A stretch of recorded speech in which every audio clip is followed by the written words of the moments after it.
Boa tarde. Vamos dar início ao curso agora até às 6. É a nossa previsão.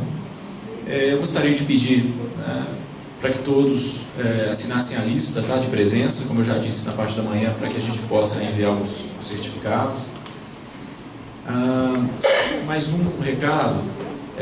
Eu vou pedir até o Márcio para passar para vocês uma ficha de avaliação do curso. Tá? Isso aí é necessário para que a gente possa trazer o professor Fabrício nas outras vezes. Tá? Então, por favor, preencham e nos entreguem. Tá? Não precisa colocar nome nem nada, é só o preenchimento aqui da avaliação. Tá?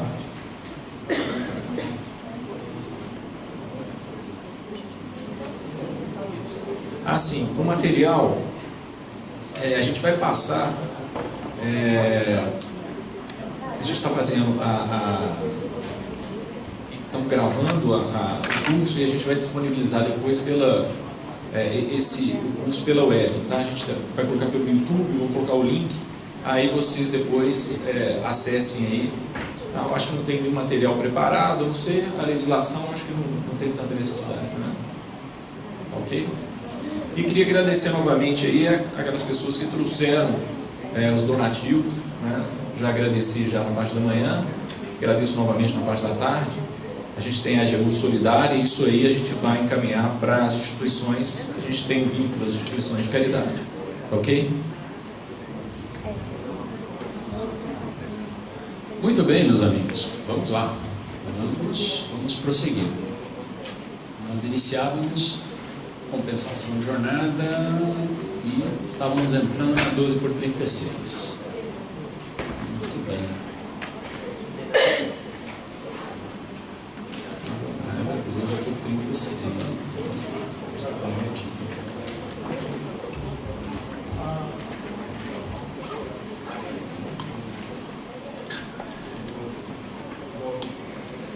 Bom, acho que todo mundo aí, falta alguém entrar, ou mais alguém lá fora. Vamos retomar então. Vamos lá. Olha, meus caros, esse 59A, ele institucionalizou a possibilidade da jornada 12/36. Muito comum na área médica. Bastante comum mesmo. Mediante acordo individual escrito. Olha que legal. A lei nos trouxe exatamente aquilo ali, ó, mediante acordo individual escrito. Essa é uma característica marcante. Só que isso aqui foi muito criticado. Aí tentaram arrumar. O governo tentou arrumar, foi uma das críticas que fizeram no Senado, e o governo tentou arrumar aqui por meio da medida provisória 808. Ó. Vocês podem notar que o acordo individual sumiu nessa redação. Pois é, o problema é que a vigência dela foi encerrada. Quando ela caiu, voltou à redação anterior, que prevê ainda acordo individual escrito. Convenção coletiva ou acordo, mas principalmente o acordo individual escrito foi o que foi objeto de severas críticas, tá? Muito bem. Agora, uma das críticas feitas pela doutrina aqui é que é inconstitucional. É inconstitucional porque a previsão do artigo 7º é de 8 diário por 44 semanais, mas que o trabalhador tem direito também à redução, aos investimentos e ao trabalho do empregador no sentido da redução dos riscos das atividades laborais. E há quem sustente na doutrina que necessariamente essa jornada 12/36 ela é muito mais extenuante que a normal, e à medida que é muito mais extenuante, que passa a expor o trabalhador a uma quantidade de riscos muito maior. Riscos de toda sorte. Eu dei aquele exemplo exagerado para vocês da cirurgia plástica, mas que, embora exagerado, acreditem, ele é muito comum. 12/36 na área médica é absolutamente trivial. E vocês têm... Imaginem se vocês pudessem escolher. Vocês chegam num PS, num atendimento emergencial, e vocês têm opções. Imagine se você soubesse, de antemão, qual a carga horária cumprida naquele dia por cada médico e cada enfermeiro. Será que vocês optariam ou vocês admitiriam ser submetidos a uma cirurgia de urgência para um médico que está fechando 12 horas de plantão, sem dormir? Será? Outra questão curiosa, é 12 por 36, cadê a referência a intervalo? Olha lá, remuneração mensal, pelo horário previsto, abrange pagamentos devidos do DSR e feriados, serão considerados compensados, feriados, prorrogações, isso é outra coisa. Mas olha só, observados ou indenizados os intervalos para repouso ou alimentação. Esse finalzinho aqui ó, é tétrico. Esse finalzinho abre a possibilidade para 12 horas ininterruptas. 12 horas por 36, mas 12 horas sem comer? Vocês lembram aquele finalzinho do 71 ali? O 71 fala dos descansos da CLT? Até 4 horas não precisa de um intervalo, de 4 a 6, 15 minutos, a partir de 6, de 1 a 2 horas de descanso. 12 horas sem parar nem para comer? Isso aqui foi inspirado numa realidade muito norte-americana, de que as pessoas não precisam necessariamente parar de trabalhar para comer. Elas podem, de uma forma muito tranquila, continuar operando a máquina aqui e comendo um sanduíche com a outra mão. Perfeito, isso é possível enquanto ele tem as duas mãos, né? Porque eventualmente ele vai perder a mão em alguma máquina dessa e daqui a pouco ele não vai ter como segurar o sanduíche, ou não vai ter como operar a máquina, porque a outra mão foi perdida. Então, com 12 horas de trabalho, você passa a ter problemas assim, se der tudo certo para você, você pode ter problema até com os aspectos ergonômicos do trabalho, passar a desenvolver uma inflamação ou outra de tendão, de articulação. Para qualquer demanda que exija um esforço repetitivo, isso é muito normal. Mas o que nós temos para hoje, com bastante crítica da doutrina, é isso. Mediante acordo individual escrito, e o ideal seria que fosse só por acordo coletivo ou convenção coletiva de trabalho, em que alguns cuidados a mais poderiam ser exigidos pelo sindicato, mas infelizmente isso não aconteceu.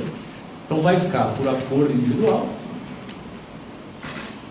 e com a possibilidade de inclusive serem indenizados, observados ou indenizados intervalos para repouso e alimentação. Esse é um dos artigos assim, mais curiosos e mais nocivos para o trabalhador que nós temos hoje nessa reforma. É bastante incisivo. Agora, o que acontece? Essa matéria já foi levada ao Supremo. Houve a possibilidade do Supremo se manifestar em setembro de 2006, na ADI 4842. E lá ficou consignado na emenda basicamente o seguinte: a jornada de 12 horas de trabalho por 36 de descanso não afronta o 7º 13 da Constituição, pois encontra-se respaldada na faculdade conferida pela norma constitucional de compensação de horários. A proteção à saúde do trabalhador e a redução dos riscos inerentes ao trabalho não é ipso facto desrespeitado pela jornada de trabalho dos bombeiros civis. Aqui eles analisavam um caso específico de um bombeiro que se submetia a esse regime de jornada. Então, meus caros, a nossa esperança é bem pequena, mas o fato é que essa votação ela foi bastante acachapante. Então, não vejo grandes perspectivas para nós no Supremo, a não ser que no médio prazo a composição se altere.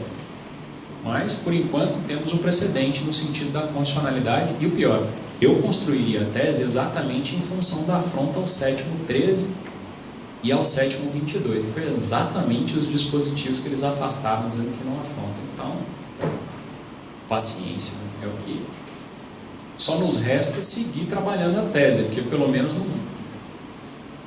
não está eliminada a possibilidade de nós conseguirmos um precedente diferente no futuro. Vale sempre a pena continuar trabalhando a ideia de que saúde... Essa é a coisa mais curiosa, vocês vão ver isso lá no 610 e 11. O parágrafo único do 10, inclusive, ele fala que saúde, aliás, que jornada de trabalho não tem relação... É basicamente isso que ele fala, que jornada de trabalho não tem relação com saúde. E que, portanto, podia ser objeto de acordo e convenção coletiva, de forma muito livre, inclusive prevalecendo sobre o legislado. Bom, esse é um dos pontos que tem ADI no Supremo também, que a saúde do trabalhador, aliás, que a extensão da jornada de trabalho não tem nexo, não tem nenhuma vinculação específica com saúde e segurança do trabalho. A sandice é tão grande que você deixou para os particulares regular a matéria de ordem pública. Uai, se saúde, aliás, se a jornada de trabalho não tem nenhuma repercussão, nenhuma implicação com a saúde do trabalhador, eu não sei de onde essa pessoa deve ter vindo, porque ela, em algum momento da vida, aliás, em nenhum momento da vida, ela trabalhou pelo menos umas 10 horas por dia. Não é possível que você trabalhe 10, 12 horas por dia e você chegue à conclusão que você está bastante tranquilo, você está apto para desenvolver qualquer outra atividade depois de 12 horas seguidas, ininterrupta de trabalho. É de uma sandice que, assim, é duro de acreditar. Né? Se vocês não tivessem todos acesso à internet para conferir a redação e acreditar em mim, vocês podiam achar que eu estou de brincadeira, né? Com essa ideia da ausência de descanso. Mas a ideia é exatamente essa. Coma com uma mão e trabalhe com a outra. Esse é o objetivo.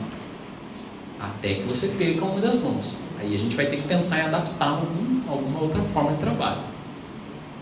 Mas, enfim, é isso.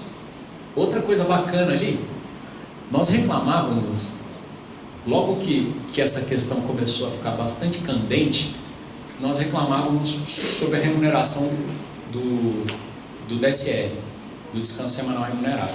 Bom, quer dizer que você faz 12, 36, 12, 36, 12, 36, então você não recebe mais no domingo. Eventualmente você pode até trabalhar no domingo? Pode, mas não recebe mais o domingo. Não recebe mais. Se trabalhar no domingo, está absorvido pelo sistema de compensação.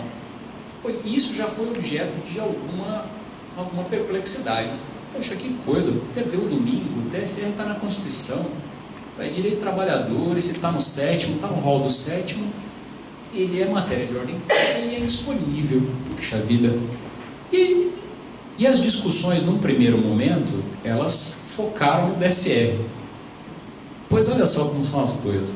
O DSR, nesse momento, foi absolutamente esquecido, foi absorvido na discussão, e de quebra o trabalhador perdeu o feriado.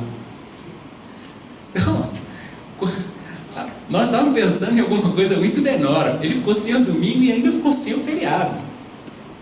Se para azar dele, o 12 cair no feriado, amigo, paciência, está absorvido pelo regime de compensação 12 por 36.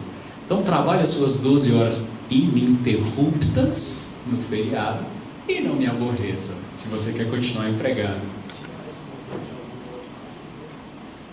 Sempre tem, né?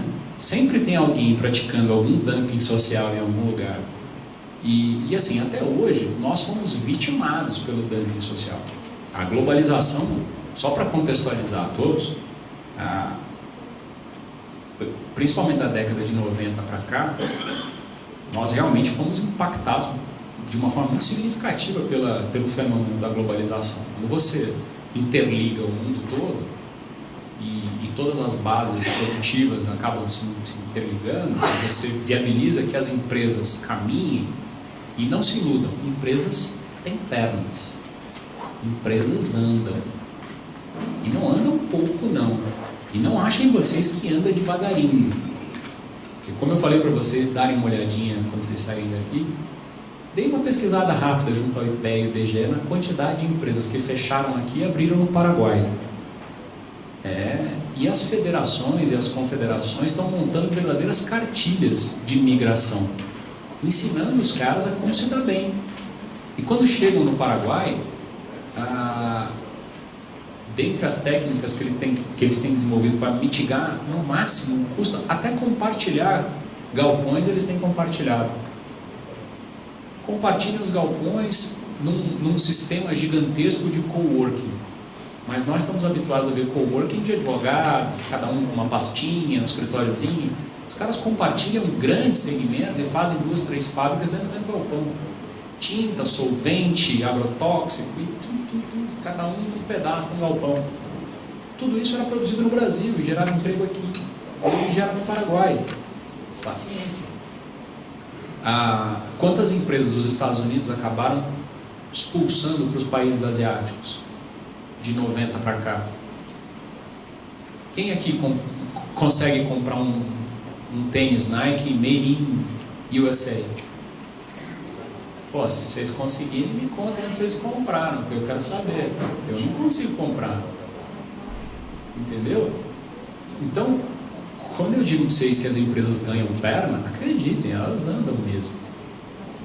E isso é um retrato, como eu já falei para vocês, da falta de equilíbrio. O excesso de proteção também cria caso.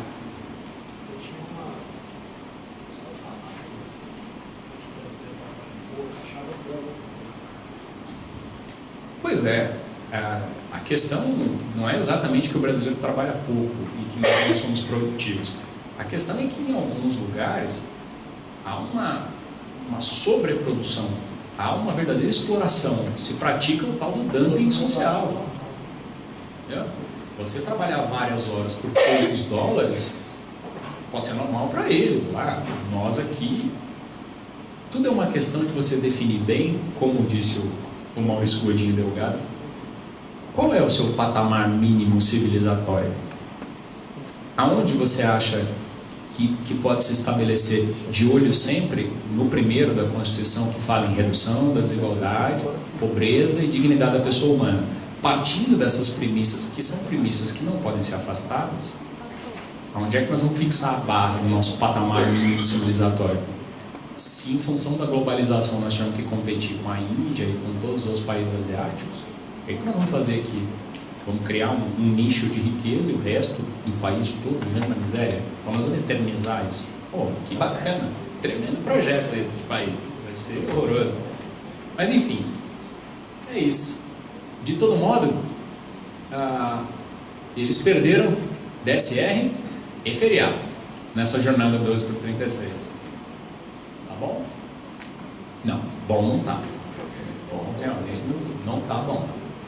E veja só como são as coisas. Essa matéria, ela já tinha sido regulada pelo TST. O TST tratava essa matéria na súmula 444 e falava basicamente o seguinte: é válida, em caráter excepcional, a jornada de 12 horas de trabalho por 36 de descanso, prevista em lei ou ajustada exclusivamente mediante acordo coletivo de trabalho ou convenção coletiva de trabalho, assegurada a remuneração em dobro dos feriados. O empregado não tem direito ao pagamento do adicional referente ao labor prestado na 11ª e 12ª horas. Perfeito. Mas olha só, podia o TST? Podia. Acordo ou convenção coletiva, então exigia a participação do sindicato, e a intervenção sindical fazia uma diferença significativa. Pouquíssimo provável que seria assinado um acordo coletivo.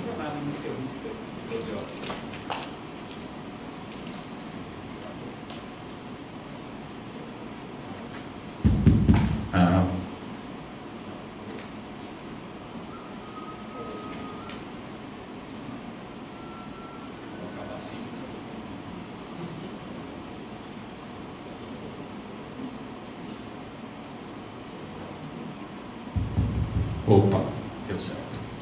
Pois então, e aí eles previam acordo de convenção coletiva como ponto de partida para a jornada 12 por 36 e assegurava a remuneração em dobro dos feriados. Dobro. E aí o empregador enlouquecia. Mas o combinado não era esse. 12 por 36 é muito bom. Ele trabalha 12 e depois fica um dia e meio em casa tranquilo. Se der azar de cair no feriado, paciência. Se eu tiver que pagar e pagar em dobro, vai desequilibrar toda a nossa semana de compensação. E o TST ignorou o assunto e falou: olha, é assim, senão não. E aí ficou desse jeito. E assim ficou por muito tempo. Essa súmula é de 2012, só para vocês terem uma ideia. A coisa andou bem para o trabalhador, 2012 até agora. Agora o paradigma mudou. Agora vocês já descobriram mais ou menos de onde veio ali a queda do feriado. Veio exatamente da imposição por parte da súmula. A súmula mandava pagar e, para ficar bacana, ainda mandava pagar em dobro. Mas como eu falei para vocês, às vezes o excesso de proteção faz com que nós tenhamos que enfrentar lá na frente um excesso de reação também. É o que nós estamos encarando agora. A resposta na brecha é essa. Por enquanto ficamos sem nada, mas vamos ver. O futuro a Deus pertence. E essa prorrogação do trabalho noturno, vocês estão falando aí também que ficou compensado, mas se for os feriados. Trabalho noturno. Serão considerados compensados os feriados, as prorrogações de trabalho noturno. Sim. Será que ela hora extra noturno? O que acontece? Veja só, havia uma outra diferença que eventualmente era pretendida pelos empregados. Vocês lembram que a jornada noturna ela é contada por 52 minutos e meio, né? Vocês lembram disso? Pois é. Se você for partir dessa premissa, tem uma diferencinha que precisa ser acertada. E eles precisavam matar a diferença ali. Entendeu? Então, das 22 às 5, eu teria a diferencinha dos 52 e 30. Aí eles tiveram que dar um tapinha naquele parágrafo para matar exatamente esse ponto. Agora,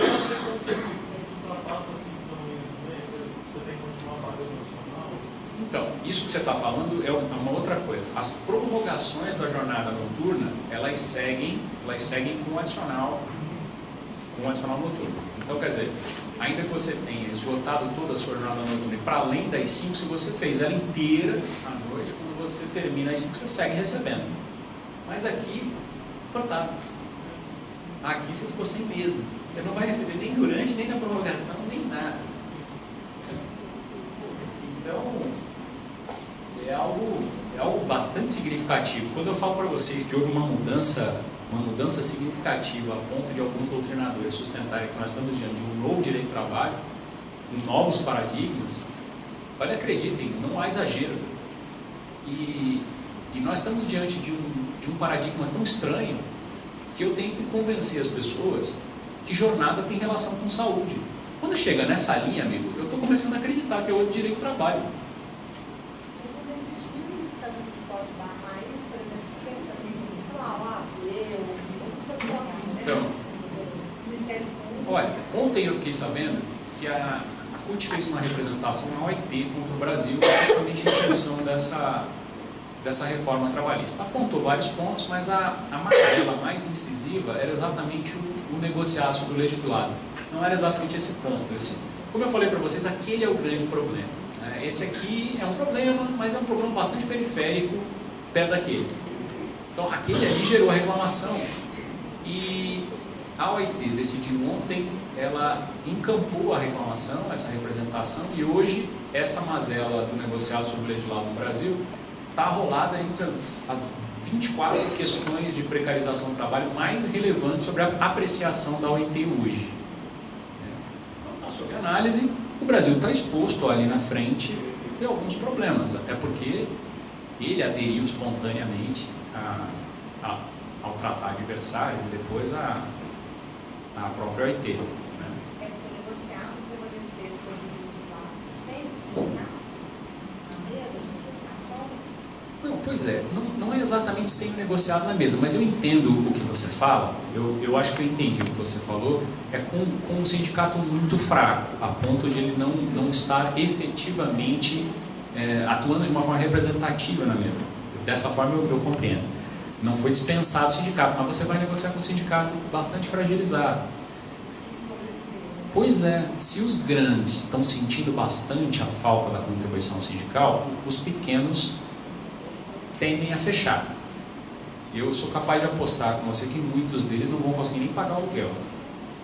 Entendeu? São pequenos. Quando vocês pensarem no problema sindical brasileiro, ok, vocês podem partir dos sindicatos metalúrgicos do ABC, mas lembrem sempre que como aquele, bancários, eletricitários, são raríssimos, meus caros. O resto é pequenininho, o resto é precário, é frágil. Não suporta a reação em face da ameaça de desemprego. Entendeu? Essa alternativa que o trabalhador tinha para despersonalizar a reclamação, e o sindicato surgiu para isso, com esse objetivo, para evitar as retaliações pessoais, a personificação das reclamações, e é por isso exatamente que o dirigente sindical tem estabilidade, lá desde a DCT da Constituição, E é tão louco o negócio que ele tem estabilidade desde o registro da candidatura. Ele pode nem ser eleito, mas ele já tinha estabilidade. Então, olha só, exatamente nesse contexto, você precisa levar em consideração que poucos sobreviverão. Mas eles estão lá ainda. Eu espero que, de alguma forma, esse custeio sindical acabe se sustentando, se restabelecendo sobre outras formas. Tem algumas alternativas já se alinhando. Nós vamos tratar desse assunto mais à frente, mas essa semana que passou, a Vale, um dos sindicatos que ela mantém relação direta no estado do Pará, por exemplo, Maranhão, eles conseguiram fazer um acordo bastante interessante que foi chancelado pelo TST, em que eles instituíram a chamada cota negocial. E essa cota negocial não veio nos exatos termos da contribuição sindical, mas era de algo em torno de 50% do valor. Então, pelo menos eles não quebram, não vão ter mais aquela fartura em termos de recursos, mas pelo menos me parece que vão continuar pagando o aluguel. Foi interessante. Já é alguma coisa, e aliás, para quem trabalha principalmente com as empresas, ou com os sindicatos de categoria profissional, essa é uma linha bastante interessante para vocês explorarem, até porque já foi testado e o TST já assimilou, inclusive com a aprovação do MPT. Tá? Então, é um precedente interessante para vocês darem uma procurada. Mas sem a necessidade de aprovação dos empregados? Não, veja só. Para os representados, ok. Para aqueles não associados ao sindicato, a CLT exige consulta prévia.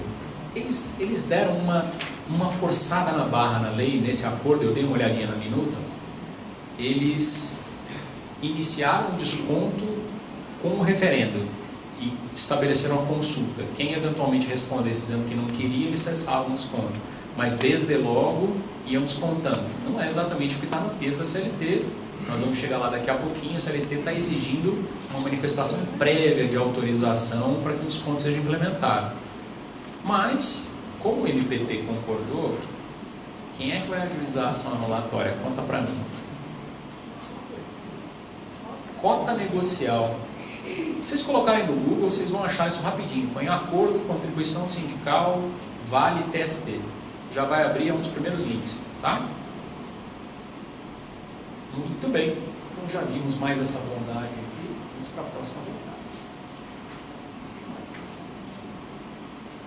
Não tem muitas bondades, tá? Fácil hoje.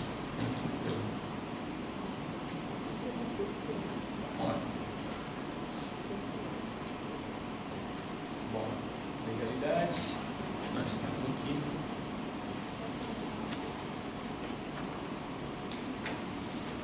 Não atendimento de evidências. Bom, esse era um problema que nós tínhamos de forma bastante incisiva. Mais uma vez, nós estamos diante do retrato de alguns exageros, né? Olha só. Assuma. O mero não atendimento das exigências legais para comprovação, inclusive quando é insertado mediante acordo tácito, não implica repetição do pagamento das horas extras. A jornada normal diária, se não dilatada a jornada semanal. Beleza. Prestação de horas extras habituais, caracteriza o acordo de compensação, as horas que não ultrapassam não deverão ser pagas com extraordinário. O que acontecia? As empresas faziam um acordo de compensação em que o empregado se propunha a trabalhar mais de 1 hora por dia e eventualmente não precisava trabalhar no sábado. Perfeito. E o que acontecia? Ficava pré-estabelecido que você ia trabalhar às 8, mais 1, de segunda a quinta, e compensava às 4 de sábado, fechava 44, estava resolvida a vida. Simplesinha a conta. Dá para entender tranquilo. Mas aí o que acontecia? Aí o empregador começava: olha, preciso de você mais um pouquinho hoje. Das 9, fica 10 para trabalhar. Bacana, uma vez. 2 vezes, 3 vezes. Na 10ª vez, estava tudo registrado, o empregado já começava a fazer a poupança. Quando isso era judicializado, o que fazia o judiciário? Olha, seu acordo é nulo, porque você descaracterizou o acordo à medida que impôs a jornada extraordinária direta. O combinado era 8 mais 1, você pôs ele para trabalhar mais 2. Você quebrou o acordo, que isso não era efêmero, era toda hora. Como era rotina, não existe acordo. Nulo o acordo, vamos ver o que temos aqui. Temos um sujeito trabalhando 10 horas por dia, de segunda a quinta, pelo menos. Bacana, como é que nós vamos tratar isso? Aí é que os absurdos apareciam. Aí o judiciário começava a fazer o seguinte: até às 8 está abrangido pelo salário. A nona e a décima você vai pagar a hora mais o adicional. Mas espera aí, e se eu não superei as 44 semanais? Pouco importa. Ainda que não tenha superado, você superou o módulo diário. Superou o módulo diário, vai pagar. O ideal seria que não superou o módulo semanal. O mais adequado para que não haja enriquecimento sem causa é que as horas que superem a oitava recebam adicional. Essas foram extras. Perfeito. Não. Ele criou mais jornada, você vai pagar o principal da jornada, mais o adicional e o tempo do sábado. Eles consideravam tempo à disposição do empregador. É o exagero do exagero na tutela. Não precisava de tudo isso. Todas as vezes que você exagera como eu falei para você, a reação em algum momento vem. A reação está ali. Ó. Eles internalizaram o texto dessa súmula, já falando basicamente o seguinte: é legal? É legal. Beleza. O que superar o limite dos módulos, semanal, diário, nós vamos remunerar o adicional. Mas se no bojo das 44 nós estivermos tranquilos, devo o adicional e acabou. Não vou pagar mais horas. Tem uma certa lógica, não tem? Essa de mandar pagar a hora inteira, mais o adicional e considerar tempo à disposição, ficou com cara de sandices. Ficou com cara de doideira. Fazem. O intervalo era a mesma coisa, por isso que mudaram. E atacaram o intervalo também. Nós vamos ver isso um pouco mais à frente. Olha, mas eu gozei meio intervalo. Tá, o intervalo era de quanto? Era de 1 hora. Quantas horas você gozou? Ah, eu gozei meia. Tá certo. E o que você vai pedir em juízo? Ah, eu quero a hora inteira mais o adicional. É? E pode? Pode. E essa hora integra a jornada? Integra? Ah, então quer dizer que você faz 9 no dia? É, vou fazer 9 no dia. Olha. E aí o sujeito ganhava. Ele gozou meia hora de descanso, vai receber a hora inteira com adicional de 50%. É por essas e por outras que nós estamos enfrentando isso aqui hoje. Vocês têm alguma dúvida aqui, prezados? Vocês percebem que o texto basicamente internalizou a súmula, adotou o texto que já estava simulado. Então não teve muita gritaria, porque a gente já estava mais ou menos acostumado com essa linha. Agora, olha que legal isso aqui. Ó. Isso aqui é justamente para conter o ímpeto dos juízes do trabalho. Olha, se ele fizer horas extras habituais, isso não anula o contrato, viu? Só para avisar. Pois é. Vocês percebem como essas soluções que foram trazidas foram soluções todas inspiradas nas sucessivas derrotas das últimas décadas dos empregadores. Tudo que eles vinham perdendo, eles tentaram consertar na lei. Isso aqui era muito comum. Nulidade, acordo de compensação, tudo que era processo tinha. Comum demais. Bom, mas nós temos aqui. Essa é boa também. As atividades insalubres.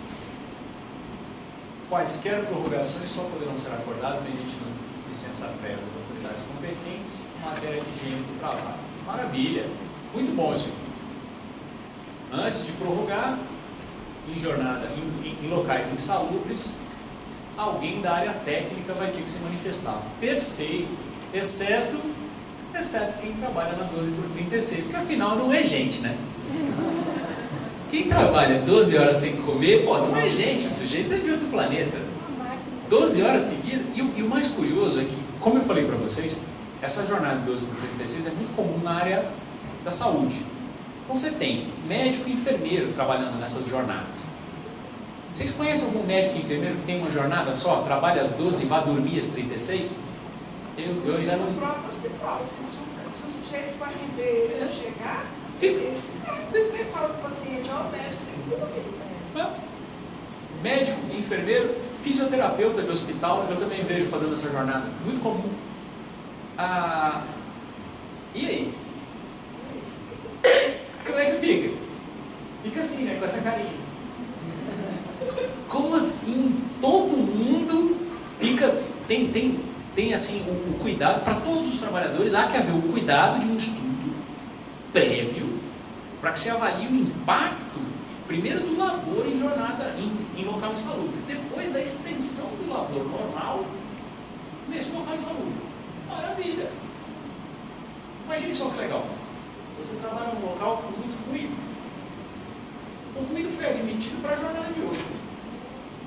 Se eu quiser fazer 12 por 36 do ruído, faz aí, tá na lei que pode. Então fica aí, tudo bem. Tá tranquilo. Mas é isso. É o que foi normatizado. Fabrício, então eles tomam autorização para. Sim. Se o empregado vai analisar um vídeo, eu tenho que ter autorização. É o que está aí. Mas isso não é novidade. Isso. A inovação está aqui, no parágrafo. Aqui está a novidade. Aqui já era assim.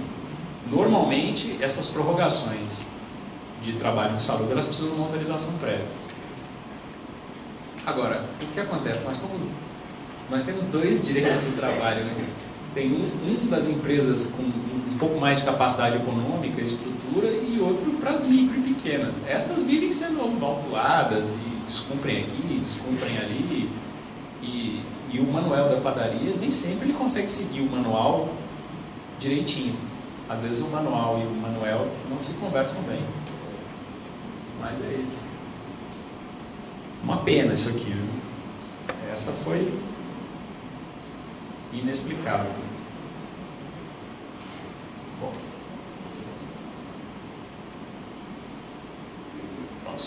Próximo 61, jornal suplementar em serviços inadiáveis. Bem, o que nós tivemos? Excesso, nos casos desse artigo, pode ser independentemente de convenção a acordo coletivo. Pois é.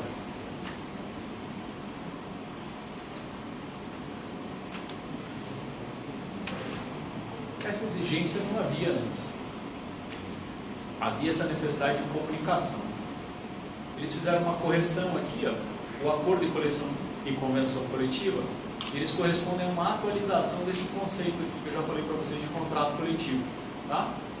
Então, o excesso, nos casos desse artigo, pode ser exigido independentemente de convenção coletiva. Aqui tem um detalhezinho interessante. Eles cortaram exatamente essa comunicação. Que era alguma coisa que também ninguém fazia, tá? A rigor isso não era feito. Raramente eu vi alguma empresa fazendo esse tipo de comunicado.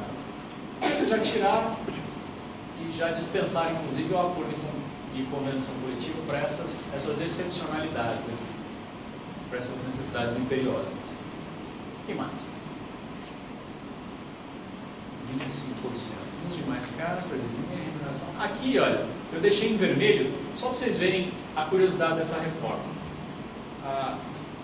Boa parte desses dispositivos que tratam de jornada, a reforma aproveitou para dar uma atualizada, para dar uma repaginada. E é muito importante que faça isso. Senão esse tipo de incongruência permanece. De onde que eles tiraram que esse adicional podia permanecer em 25% se a Constituição exige pelo menos 50%? Já era para ter arrumado. Agora, vocês veem como são as coisas? O foco não... Quantas vezes vocês já ouviram falar que a CLT era um texto obsoleto de 1943 e que merecia uma atualização? Não é isso que se propagandeia? Não foi assim que nos convenceram a tentar assimilar esse projeto? Pois é. Eu fiz uma contagem esses dias. São 922 artigos na CLT. Vocês sabem quantos com a redação original? 188. 188 artigos da CLT não foram alterados. E como é que é o negócio? Quer dizer que a CLT é anacrônica? Não foi atualizada? São dezenas de leis que atualizaram a CLT ao longo dos anos. Dezenas delas, muitas delas, inclusive, que flexibilizaram em prejuízo do trabalhador. Mas o texto é precário, precisa ser atualizado. Agora, uma questãozinha dessa, tranquila, de mera atualização, porque esse percentual não foi recepcionado pela Constituição Federal de 88, deixaram para trás. Olha que curioso. Mas, enfim, não era bem o foco deles atualizar a CLT. Ai. Esse não sofreu alteração e o teletrabalho. Pois é, meus caros, o teletrabalho é uma realidade já. Mas o teletrabalho é uma realidade há quanto tempo? Quanto tempo nós temos internet já e existem pessoas trabalhando em casa? Bastante tempo, né? Bastante tempo. O teletrabalho começou a ser tratado na CLT aqui pelo 62. O que nós temos nesse 62? Ele é um artigo muito famoso da CLT. Por quê? Porque ele é um artigo que exclui do conjunto de proteções ao trabalhador, no que se refere à limitação de jornada, ele exclui um grupo de trabalhadores. Olha, vocês não vão se submeter a todo o capítulo pertinente à duração do trabalho. E quem são esses? Os empregados que exercem atividade externa, incompatível com o controle, os gerentes, aqueles que exercem cargo de gestão, e agora, em função da nossa reforma, quem se encontra em teletrabalho. E olha só como são as coisas, né? Como a intenção do legislador foi curiosa em alguns momentos. O inciso 1 do 62, ele fala dos empregados que exercem atividade externa incompatível com a fixação de horário de trabalho. Dando uma olhadinha, principalmente nos relatórios, aliás, nos pareceres dos relatores desse projeto de lei, tanto na Câmara como no Senado, ambos apontaram mais ou menos no seguinte sentido: ele não se adequa ao conceito de empregado que exerce atividade externa, por isso nós colocamos no inciso apartado, dentro do 62. Uai, ele não é externo, mas interno ele não é, porque ele não está lá na empresa, ele está na casa dele, ele está no café, ele está no ponto de ônibus, em qualquer lugar que ele tem um laptop e internet, ele pode trabalhar, não há necessidade de ele estar na empresa. Mas por que ele não é externo? Cara, de fato, ele é externo. É externo. E por que não foi para o inciso 1? Por que criaram o inciso 3? Porque o inciso 1, ele fala em empregados que exercem atividade externa incompatível com a fixação do horário de trabalho. Quando você loga, dá tranquilo para controlar o momento em que você logou, em qualquer sistema interno de empresa. Se eles colocassem, se eles não abrissem um tópico específico no 62 para incluir o teletrabalho, ele ia ficar enquadrado no inciso 1. Só que o inciso 1 fala empregado externo não sujeito a controle. Esse é conclusão. Esse sujeito não ia estar excluído do capítulo da duração. Todos esses artigos que tratam de jornada e compensação de horários que nós vimos iam se aplicar para o teletrabalho. Então quer dizer que se esse menino trabalhar 12, 13, 14 horas em casa, a partir da oitava, se não tiver nenhum sistema de compensação maluco, a partir da oitava é extra. Não? O pessoal é bacana. Esse pessoal da reforma pensou longe. E aí aconteceu isso aí. Ele ficou ali. O que mais nós temos aqui? Prestação de serviço preponderantemente fora das dependências, com base em tecnologia, formação, não se constituindo como trabalho externo. Agora vocês atinaram para esse detalhezinho. Por que não externo? Porque se externo não precisava do inciso 3.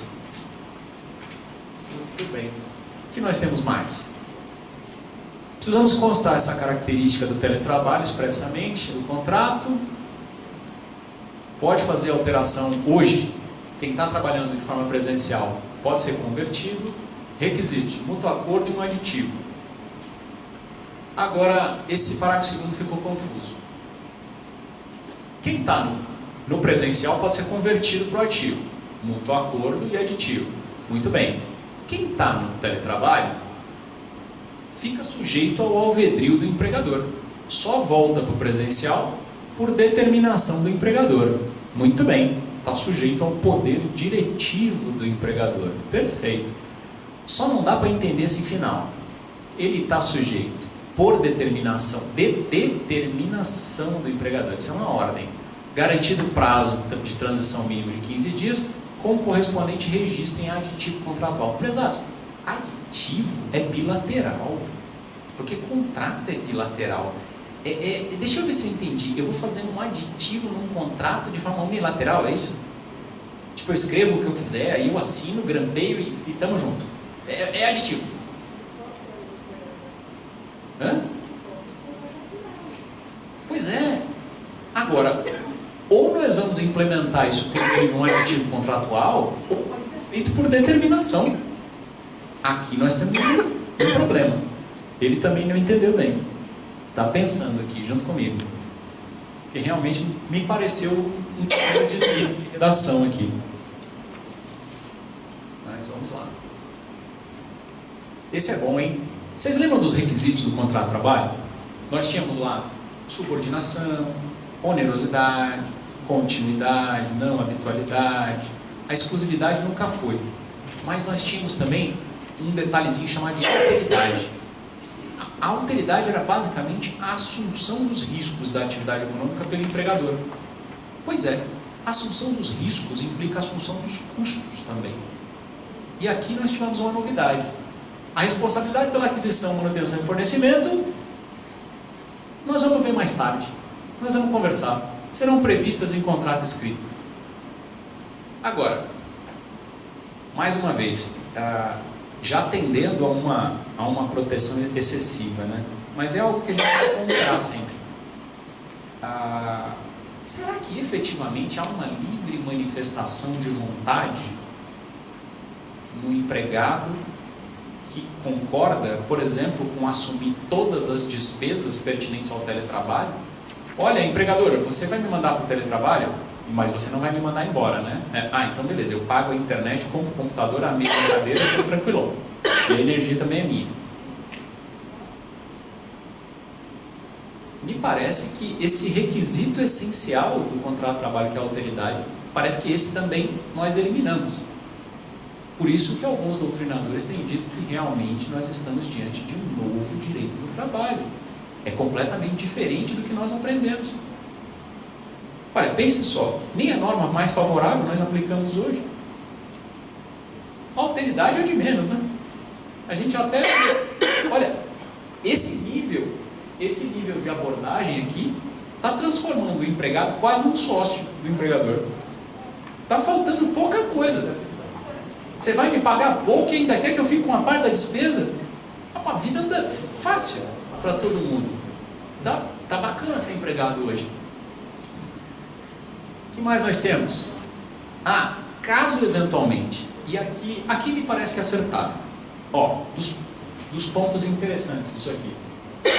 Na busca do equilíbrio. Caso eventualmente o empregador não queira te explorar no limite e resolva que é muito razoável pagar a sua internet, eventualmente pagar a sua energia elétrica, lhe fornecer um computador adequado, uma cadeira com princípios básicos de ergonomia respeitados para que a sua lombar não fique prejudicada, perfeitamente. Se ele te fornecer isso tudo, olha, isso não é salário e utilidade para você integrar o salário, viu? Então isso você não vai quantificar e depois pretender a repercussão nas demais verbas, 13º, FGTS, aviso, etc. Tá? Ali não me parece que ficou errado. O empregador deverá instruir. Essa ficou boa. Essa daqui também é o final do negócio. Ainda bem que está no final mesmo. Esse 75 me parece que é o último artigo. Aqui basicamente é o seguinte, meus caros, olha, o empregador tem que orientar o empregado sobre todas as diretrizes que se referem à saúde e segurança e princípios básicos de ergonomia. Ele tem que te ensinar a trabalhar em teletrabalho em casa, com a postura adequada, com o computador na altura adequada, com o tempo adequado de trabalho, com os descansos que você precisa fazer, técnicas básicas de ginástica laboral, de alongamento, tudo isso ele te passa num vídeo, num dia de treinamento, te matricula em alguma coisa ligada a ensino à distância, paga seu curso e pronto. Estamos conversados. Perfeito. E no mais? No mais, o empregado deverá assinar um termo de responsabilidade, comprometendo-se a seguir as instruções. Perfeitamente. Aí eu assino o termo. Eu segui suas instruções, mas ainda assim, eu desenvolvi uma inflamação no pulso. Eu sou digitador. É coisa mais natural? Perfeito. E aí, o que nós temos? Olha, você sabia exato, eu lhe orientei e eu lhe passei as técnicas e ainda comprei uma cadeira para você e uma mesa. Se você ficar com ler, problema seu, não é mais minha responsabilidade. Mas pera um pouco. Ler é o tipo da coisa que, por mais que você desenvolva as técnicas de ginástica e respeite a ergonomia, a depender do tempo que você fica exposto ao trabalho, não há técnica que dê jeito, meu amigo. Você vai acabar em algum momento ficando doente. E aí? Porque o sujeito te deu um livrinho para você ler, ou passou um filminho no teu vídeo, ele está infenso a qualquer responsabilização? Olha, nós vamos ver um pouquinho mais à frente, principalmente na indenização do dano extra patrimonial, que é uma outra curiosidade, alguma coisa muito mal ajustada que essa reforma trouxe. Nós vamos ver que eles falam basicamente o seguinte: olha, as indenizações pertinentes à saúde, a acidente de trabalho aqui e tal, e as mais diversas nuances de responsabilidade civil no processo de trabalho, no direito de trabalho, vão ser apreciadas com base nos dispositivos desta lei. Mas pera um pouquinho. Então quer dizer que eu não posso buscar o direito material subsidiário na forma do artigo 8º, como nós vimos? Não, para a responsabilidade civil não. Você tem que trabalhar só com a CLT. Só com a CLT? Qual terá sido o objetivo? Será que foi escapar do 927, parágrafo único, lá do Código Civil, e matar a possibilidade de nós falarmos em responsabilidade objetiva do empregador? Será que eles identificaram que com muita frequência os danos à saúde do trabalhador que acabam sendo implementados decorrem de concretizações de riscos naturais da atividade econômica desenvolvida? Mas é claro que é, se não fosse assim não precisava. A ideia foi exatamente essa: criar algum conforto, alguma proteção para a intensa responsabilização que eles estão tendo que se submeter. E responsabilização, muitas vezes, de forma objetiva, sem culpa. Mas por quê? Está errado? É um absurdo? Não. O Código desenvolveu uma doutrina bastante interessante. Naquelas atividades em que é muito provável que o dano se opere, operado o dano, eu não vou discutir. Bastante razoável. Até porque, se nós fôssemos discutir culpa, para quem ia ficar o ônus da prova? Pois é. É fato constitutivo do direito do autor, nós íamos ter mais um problema, mais um ônus para o empregado, que já vem se submetendo a uma série de ônus, inclusive ficar doente. Mas, enfim, temos esse detalhezinho para ter que administrar. Como vocês já podem imaginar, a Amatra, naquele evento que eu comentei com vocês, já falou que esse dispositivo não significa absolutamente nada. Eles vão continuar aplicando a responsabilidade objetiva e não deram a mínima esse parágrafo único. Simples assim. Sem pensar muito em justificar. Intervalo intra. Esse é o 71 que eu falei para vocês, as linhas gerais dele. Só um minutinho para vocês poderem dar uma lida. É esse que fala aqui, até 4 nada, de 4 a 6, 15, de 6 em diante, de 1 a 2 horas. E se eu quiser dar 3, posso? 3 horas de intervalo? Posso, se tiver previsão em norma coletiva. Se não tiver previsão, essa 1 hora a mais é tempo à disposição do empregador. Você tem que diminuir na jornada final. Entendeu? Isso acontece muito, principalmente com empresas que têm atividade desorganizada no dia, tem algumas sazonalidades no dia, ele tem muito trabalho de manhã, muito trabalho à noite. Aí ele não quer mandar o empregado embora para casa para não ter que pagar passagem várias vezes, aí ele deixa o empregado lá e fala: espera aí um pouquinho, eu vou estender teu período de almoço, vai fazer 4 horas de almoço. E depois tu termina o resto da tua jornada quase à noite. Não. A sua desorganização não pode me impactar, não tenho nada com isso. Ué. Quer dizer que essas vicissitudes da sua atividade econômica, você colocou lá Você quer colocar para que eu administre, para que eu absorva? Eu, trabalhador, que não fico com lucro? Eu não fico com lucro, o lucro é seu. Então eu não fico com esses impactos. É simples assim, eu fico com o impacto básico da lei, que o trabalho você me paga. Enfim, qualquer coisa diferente disso, mais do que 2 horas, ou tem previsão em norma coletiva, é tempo à disposição. Simples assim, tem muita onda. Pronto, agora temos as novidades.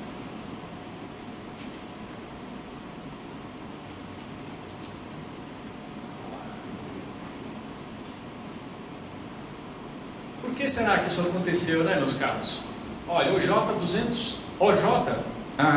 essas OJs que às vezes eu me refiro, são, para quem não sabe, são orientações jurisprudenciais. Para além do texto da CLT, e justamente para compor as eventuais lacunas ali, como eu comentei com vocês, o TST, e por meio dos seus órgãos, ele desenvolve súmulas, orientações jurisprudenciais por parte da seção de CIDs individuais, 1 e 2, são 2 seções de CIDs individuais. Tem também a seção de CIDs coletivos, que produz orientações jurisprudenciais. O que acontece? O TST tem diversos órgãos: presidência, vice-presidência, corregedoria, tem as comissões. Essas comissões, uma delas é a comissão de jurisprudência. Ela avalia a linha que os julgados vão tomando e propõe a edição de enunciados. Essas súmulas, normalmente, elas recebem as propostas da comissão de jurisprudência e elas são votadas no pleno. O pleno aprova a edição de enunciados do TST. As OJs, elas são aprovadas de uma forma menos problemática, menos tensa, não precisam ir para o pleno. As OJs são aprovadas dentro das comissões, aliás, dentro da comissão de jurisprudência do TST. O processo de aprovação é um pouquinho mais simples. Bom, essa é a ideia. Então, olha só, essa OJ 207 que eu falei para vocês aqui, ela foi incorporada na súmula 437. E ela falava basicamente o seguinte: hoje está na súmula 437. Elas têm a mesma redação. Como é que está isso aqui? Intervalo infra-jornada, não concessão ou concessão parcial. Como é que fica? Implica o pagamento total do período correspondente com acréscimo de no mínimo 50%. Esse aqui é o início do tratamento exagerado. Muitos julgadores, muitos desembargadores, muita gente no tribunal discorda, mas infelizmente é voto vencido. Muitos têm bom senso e determinam o pagamento só da metade que falta. Você trabalhou meio. Ou às vezes, é muito curioso, mas às vezes as empresas, elas fazem acordo, ou conseguem inserir até em convenções coletivas de trabalho, às vezes uma redução de 15 minutos de jornada. 15 minutos. O sujeito passou 45 minutos para almoçar, 15 minutos ele voltou mais cedo. E isso assim, por muitos meses, até o MPT ajuizar a ação anulatória. Quando ele ajuiza a ação anulatória, o DIN não produz efeitos, não convalida no tempo, não admite ratificação. Conclusão, essa decisão tem efeito extra. Você deve a diferença, os 15 minutos? Não, nos termos dessa OJ e da súmula 437, porque você não deu os 15 minutos do intervalo, você vai pagar a hora cheia com 50% só pela amizade. Bacana? Aí o que diz o empresário para o juiz do trabalho, para o ministro do TST e para a comissão de jurisprudência? Bacana, se eu tomar mais uma condenação dessa, eu levo a empresa para o Paraguai e vou mandar embora 600 empregados. Vou mandar todos lá para frente do TST protestar. Entendeu? Eu também acho legal, mas só não acho legal o exagero. O exagero é que está nos levando para o buraco. Porque tem uma coisa que você não tem controle. Ainda existe, por mais que a empresa tenha que cumprir a função social dela, você ainda não obriga o empresário a ser empreendedor. Você não consegue obrigar o especulador a virar empresário. Você não consegue obrigar o capital que está fora a internalizar e abrir uma empresa para gerar emprego. Quando ele olha, dinheiro não admite desaforo, e esse capital estrangeiro não é trouxa. Quando ele olha um negócio desse aqui, vê, rapaz, isso é uma maluquice, esse lugar é de louco, eu não vou pôr meu dinheiro aí. Eu vou pôr meu dinheiro onde eu mando bem, onde eu consigo estabelecer uma situação de dumping social. Vou pôr meu dinheiro na Índia. E pronto, põe o dinheiro onde é mais fácil dominar. Não digo que nós temos que ser dominados. Vocês não me ouviram falar isso em lugar nenhum. Nós devemos sempre, e é muito importante que nós busquemos isso, o equilíbrio. Equilíbrio é importante. Isso não é equilibrado. Você não pagar 15 minutos, tem que pagar a hora cheia mais 50%. Agora, quando você conversa com um ministro do TST que está julgando essa matéria, o que ele diz é o seguinte: mas isso não é para ser equilibrado, Fabrício. Isso é para ser pena. Isso é penalidade, por isso que custou caro. Aqui a gente não está remunerando. Essa é a justificativa. Estava faltando eu fechar isso com vocês. Essa é a justificativa. Eles, em momento nenhum, eles buscaram o equilíbrio, porque essa hora inteira com 50% não tinha objetivo de remunerar nada. Era pena. Era assim que eles estavam encarando. Entendeu? Mas a falta de justiça é justamente isso, que às vezes os 15 minutos, igual você falou lá no começo, é uma opção de empregado, que queria estudar, que queria sair do sol, que queria outra coisa. Essa que é a justiça. Você precisa ver como tem empregado que pede muito para fazer, por exemplo, 6 horas direto, 7 horas direto, para poder ir embora mais cedo. Muito. Para poder ir para casa 1 hora mais cedo e sair, por exemplo, da hora do rush. Muito. Se você desse a opção, mas acontece o seguinte.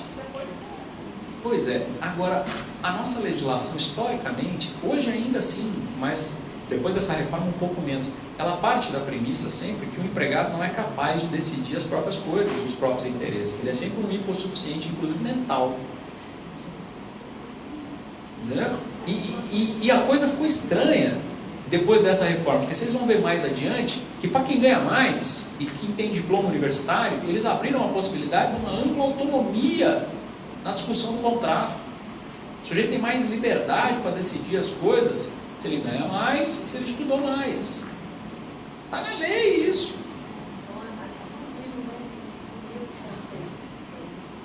Quem ganha pouco e não fez faculdade é tonto. Então o direito tem que... É o que disse o raio da CLT. Agora, eu não sou capaz de dizer para vocês, porque realmente não é razoável, que nós devíamos abrir as portas para o empregado sentar com o empregador para trocar ideia. Não existe troca de ideia com gente que está em situação absolutamente desigual.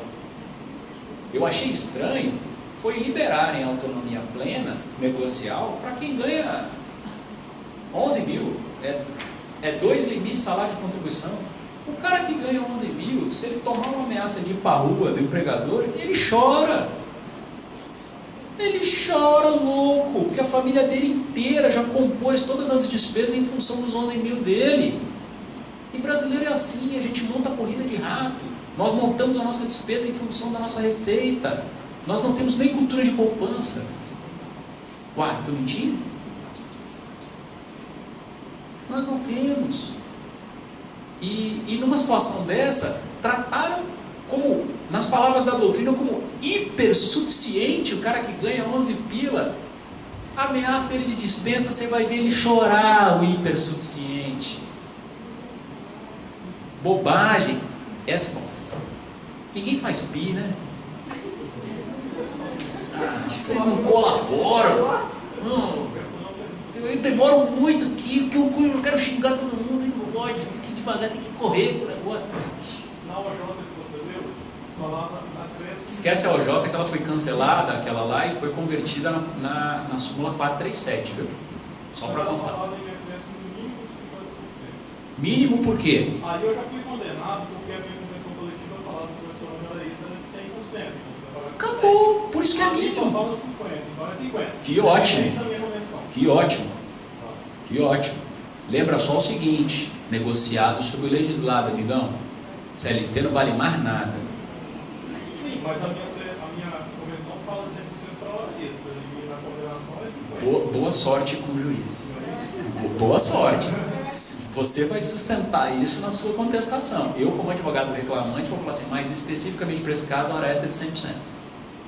E aí você vai ter que dizer, como é pena, Se é pena, interpretação restritiva, literal. Se for pena, a interpretação tem que ser literal. Então você não pode, eu vou aplicar. Não. Você vai aplicar o que está na lei.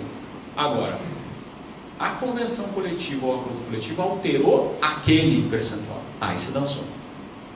Aí encaixou. Entendeu? Lembrem só que CLT não vale mais nada. CLT hoje é ponto de partida. E não é como era antes. Eu falava para vocês, é ponto de partida, porque a norma coletiva pode criar um mundo de Bob para o trabalhador. Não. É ponto de partida porque pode vir qualquer coisa do outro lado, inclusive impejos. Então hoje é ponto de partida mesmo, sob qualquer aspecto. Acho que o único ponto de partida que a gente tem mesmo em termos de patamar mínimo civilizatório é o 7º. E ponto. Mas enfim, para de xingar, vou mandar.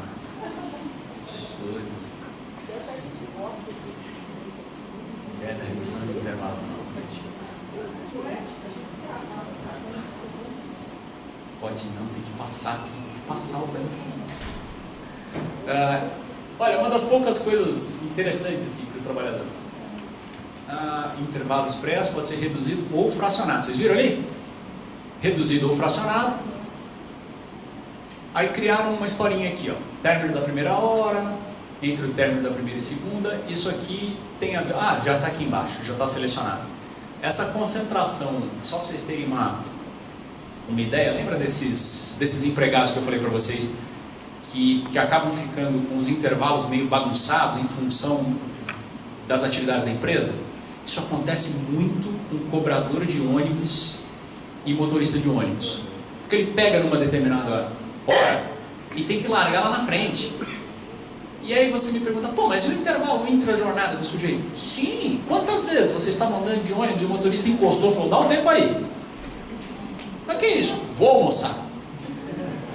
Parou, pegou o bandeco, tal, e você fala, ei, meu irmão, tem que trabalhar, você é louco, eu estou no mesmo intervalo, estou indo em casa rapidão. Problema seu, eu estou no meu. Isso não existe. Não existe. O sujeito tem lá a jornadinha dele para cumprir e os intervalos dele ficam jogados para o início e para o final. É assim que funciona o motorista de ônibus. Desse jeito. Outro que padece bastante com intervalo é caminhoneiro. Esses que estão na bagunça. Mas pense só, se não está justificada a indignação de um ou outro. Às vezes eles não conseguem, nem no começo e no final, porque para além do motorista de ônibus, o caminhoneiro ainda tem uma outra preocupação. Deu minha hora, eu já estou há não sei quanto tempo e tal, preciso parar para tomar um banho, comer. Muito bem, mas você está onde? No shopping? Não, amigo, você está no meio de uma BR, no meio do inferno, no meio de nada. Se você está andando aqui pelo Mato Grosso, por exemplo, você vai pegar quase 400 quilômetros de área indígena, de mata fechada. Só tem a estradinha para o teu caminhão. Se tu parar ali, não para, segue. Não para. Segue, não para. Nem arrisca. Vai para onde? Não, se tiver que andar 10 horas, você vai andar 10 horas. Paciência. Tem lugar para parar ali. Mas e ali? Ali roubam todo mundo, mas se quiser parar, fica à vontade. Doido, eu vou embora. Assim. Então é essa a ideia desse dispositivo, tá, gente? Essa é a 437 que eu falei para vocês, tá? Não concessão, intervalo mínimo, implica pagamento do período correspondente, não apenas daquele suprimido com acréscimo de 50%. Aqui, ó, inválida a cláusula do acordo que tem supressão ou redução do intervalo. Tem um outro detalhe aqui, ó. Esse é bonitinho. Muito bem, já que é pena, sabe que é indenização? Essa hora com 50%? Não. Como não existe desgraça pouca nesse negócio, o TST ainda deu natureza salarial para essa hora com 50%. Mas e daí? E daí que repercute. E daí que vai fazer diferença no 13º, nas férias, na FGTS, nos 40%, no aviso prévio e no que mais vocês quiserem. Isso tudo porque ele deixou de trabalhar 15 minutos. Então ele ganhou 1 hora, mais 50%, mais a repercussão em todas as verbas. Isso fica gigante. Gigante por 15 minutos. Bom, o exagero faz muito bem para nós. Toma! É isso que dá. Ai, meu Deus. Parcelamento de férias, das poucas coisas boas. Agora, olha lá. Desde que haja concordância, até 3 períodos. Um deles não poderá ser inferior a 14, e os demais não poderão ser inferiores a 5. Maravilha! E aqui ainda deram aqui, olha, uma mega vantagem para o empregado. Porque se não desse isso aqui, o empregador ia dar um nó nele. Com absoluta certeza. Veto o início das férias no período de 2 dias que antecede o feriado, ou dia de repouso semanal remunerado. Verdade. Porque se pudesse, né? As férias iam começar sempre na sexta-feira. Já que é prerrogativa do empregador fixar essas férias, ele, sexta, o feriado, tranquilo. Conta corrido, né? Curiosidades. Se vocês levarem em consideração a Convenção 132 da OIT, que trata de férias, férias não conta corrido. Feriado tem que excluir. E olha, o Brasil ratificou a Convenção 132. Conceder isso em norma coletiva para vocês não é favor nenhum. Está me dando o que é meu. Convenção 132. Oi? Convenção 132 da OIT. Deem uma olhadinha. Essa convenção ela é meio macabra. Quando você lê, você vê que você está tomando bicicleta em várias coisas aqui no Brasil. Olha, entre outras coisas, ela manda pagar férias proporcionais para quem é despedido por justa causa. Se você olhar o texto da CLT, ele veda. E a convenção? Manda pagar. E aí, como é que a gente fica? Cara, uma convenção. É assim, na pior das hipóteses, é super legal. Se der tudo errado para ela, ela é super legal. Mas aí, ela revoga. Vocês já devem ter ouvido falar do Mazzuoli, lembra dele? Mazzuoli é um estudioso de direito internacional, foi o sujeito que desenvolveu a tese do controle de convencionalidade. Tem um livrão de direito internacional dele, bem bacana. Quem quiser comprar, Direito Internacional Público, do Mazzuoli. Se não me engano, quem edita é a... Eu acho que está saindo pela Atlas, o livro dele. Muito bom, um dos melhores livros de DIP, de Direito Internacional Público. E o que acontece? Esse sujeito ele fala que para essas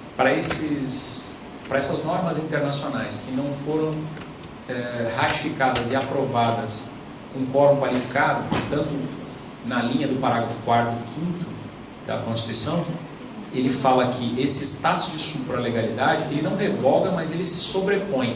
Então ele suspende a eficácia da norma interna. Suspende a eficácia e daí? E daí nada. E daí fica assim, fica suspensa. Se um dia o Brasil denunciar essa norma internacional, volta a vigia aquela que ficou com a eficácia suspensa. Entendeu? Esse é um amigo Mazzuoli. Esse livrinho vale a pena ter por perto e ter no escritório. É assim, fácil, o melhor livro internacional público que vocês vão encontrar. Tá?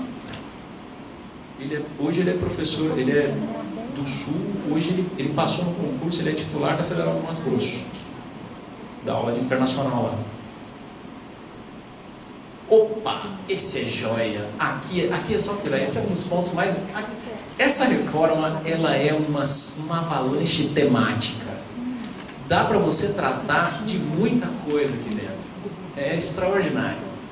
Ali tem o que eu havia comentado com vocês, meus caros. Aplicam-se a reparação dos danos de natureza extrapatrimonial decorrentes das relações de trabalho apenas os dispositivos desse título. Qual foi o objetivo? Afastar o 927. Simples assim. Eles estão tentando acabar com a responsabilidade objetiva. Tentando. Porque não tem isso aqui no texto da CLT. Veio do parágrafo único do 927, lá do Código Civil. Eles estão tentando evitar essa interlocução. Para os civilistas, eles estão tentando evitar o chamado diálogo das fontes. Vocês lembram dessa expressão? Diálogo das fontes. Depois põe no Google, que é bacana de estudar, é uma boa teoria. De intersecção dos diplomas e das matérias. Bem interessante. Vamos lá. Absurdo isso aqui. Muito ruim. Muito ruim. Por quê? Porque frequentemente a atividade econômica traz íncito a ela um determinado grau de risco. E muitas vezes um risco assim insuperável, que não há EPI que dê jeito naquela porcaria. Ela vai ser arriscada sempre. Mineiro de subsolo. Meu amigo, você está sempre sujeito a risco. Por isso que você aposenta com 15 anos. É o pico da especial. Mergulhador. Aqueles mergulhadores da Petrobras, a mesma coisa. Volta e meia morre um. Mega arriscada a atividade.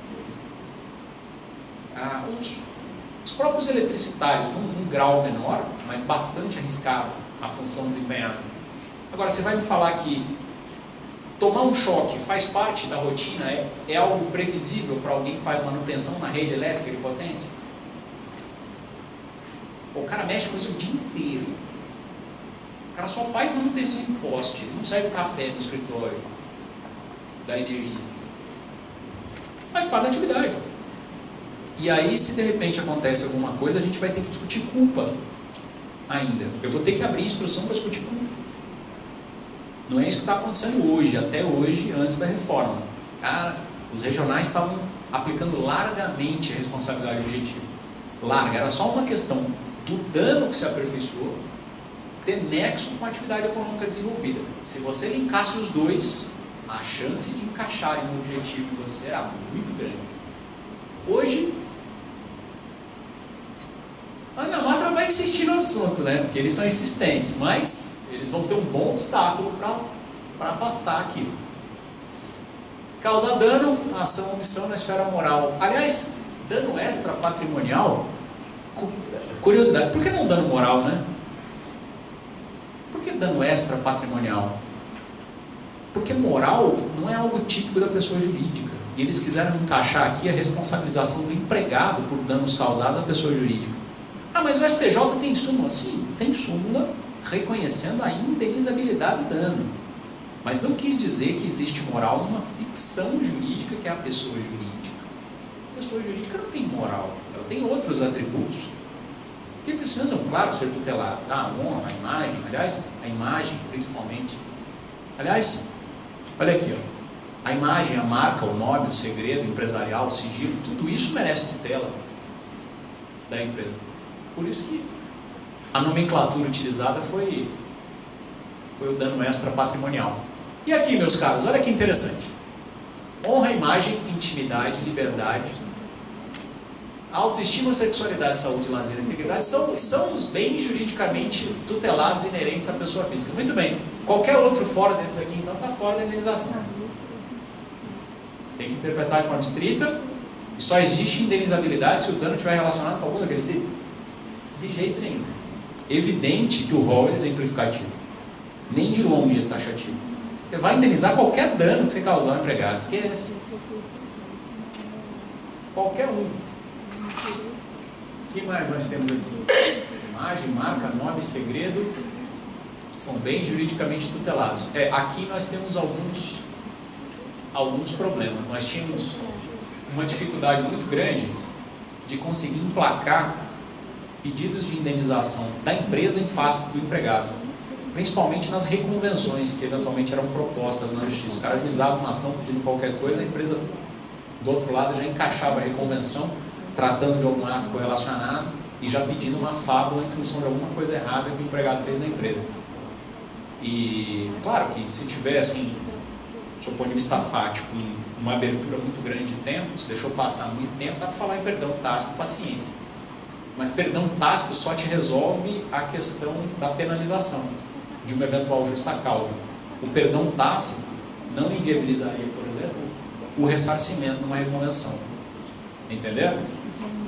Isso é interessante para vocês quando vocês trabalharem pela empresa, viu? Passou o prazo, vai ficar arriscado dispensar por justa causa? Vai. Vamos resolver no dinheiro, beleza? Vamos resolver com dinheiro. A juíza, ou se já tomou ação, a juíza uma reconvenção, trabalha uma composição nos autos com o reclamante, de repente você consegue um acordo e derruba metade do processo dele. Né? Tem muita maldade com o trabalhador, né? Deixa a vida. Eu preciso parar de ter essas ideias.